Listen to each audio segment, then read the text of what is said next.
I don't think I don't think I've ever done something creative to where it looked exactly the way I could see it in my mind's eye. Like, yeah, I have an idea. It's gonna look kind of like this, and that's why I don't even think. Now that you asked me, I don't think I ever think of something finished in my head. Everything went according to plan. Just the longer version of the plan. I had two plans, like one that was short, fast, and another one that was a little bit longer. And I've exceeded that one just a little bit. And these are the first 3 screws that I put. All 3 broke, so now I don't have access to them. I tried drilling, but it doesn't work, so I'm gonna have to somehow pry it off the aluminum strip and see if it's gonna work. Oh, there we go. Done, son. There you go. 1, 2, 3 screws broken. 1, 2, 3. But I have literally 1, 2 screws because I did at the bottom. It's every roughly 3 feet a screw, and then on top I put every other second screw a screw. Half a day of like, is it gonna work? Is it gonna work? But I knew it's gonna work.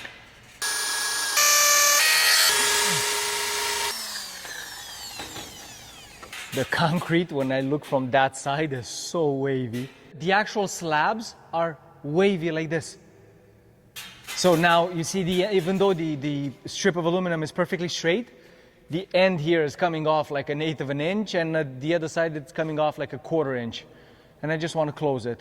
It's almost never the case that somebody could ask you to do, let's call it parametric design, unique pieces, and be able to describe exactly what they want. The most that you could do is start with an image. So I would like something that resembles this.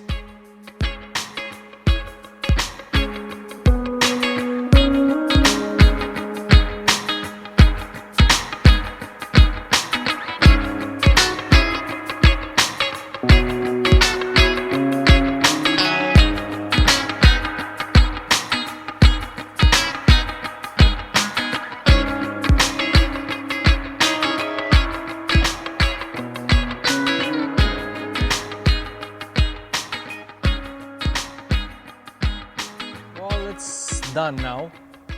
Just finished putting up the last panel, and that's it for now. So I'm just bringing all the tables and chairs and just lay them out here so that I can start spraying already. It's enough time spent with this wall. Like the 4th day, I think. Enough is enough. There we go. This is American walnut, it's called.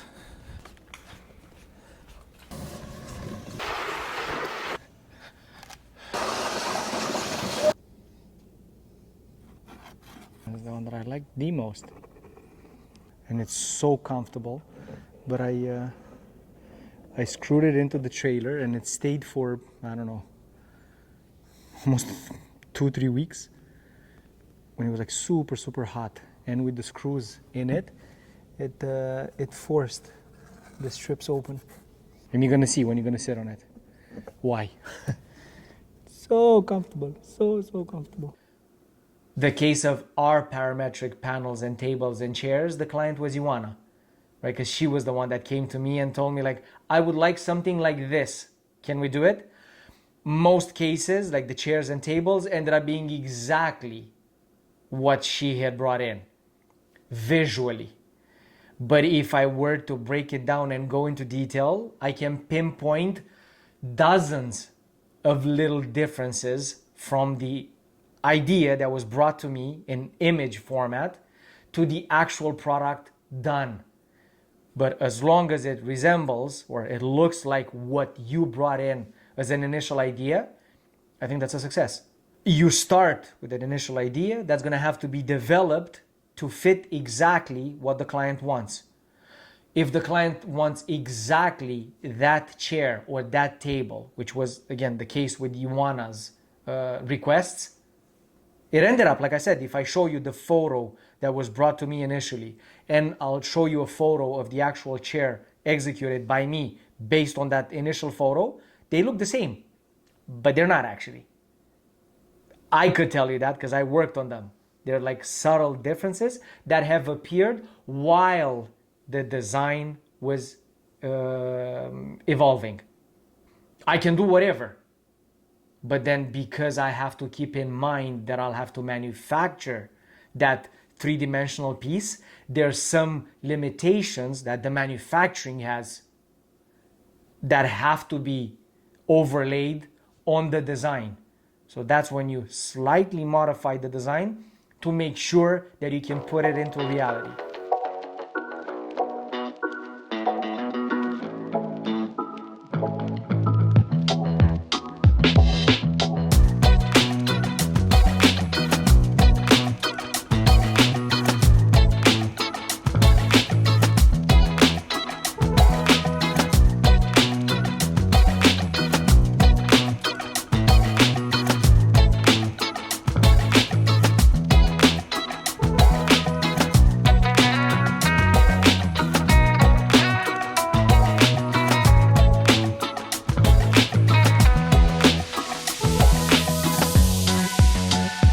There's over 100 steps that I had to take in order to develop this table.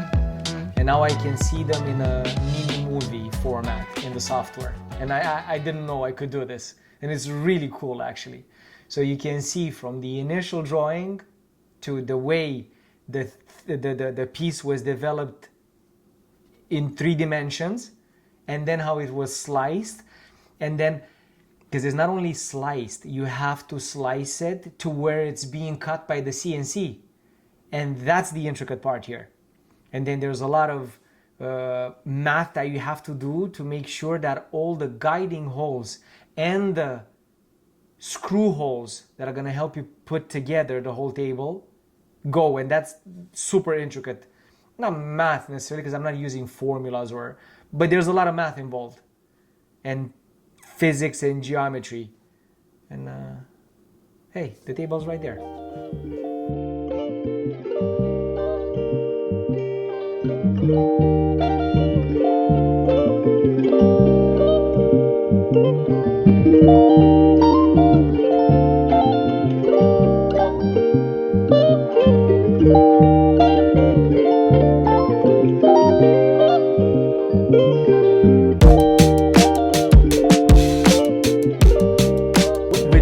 Particular table, I knew I wanted a flat top that's continuous with the legs of the table.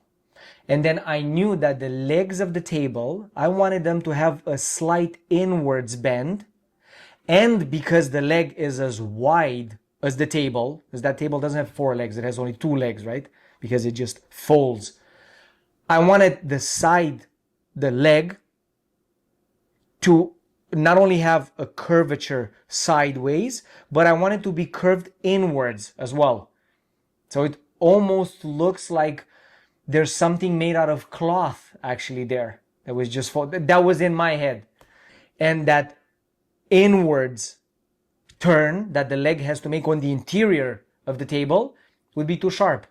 So it's like little things that had to constantly be modified and adjusted in order for the idea to be transplanted into reality.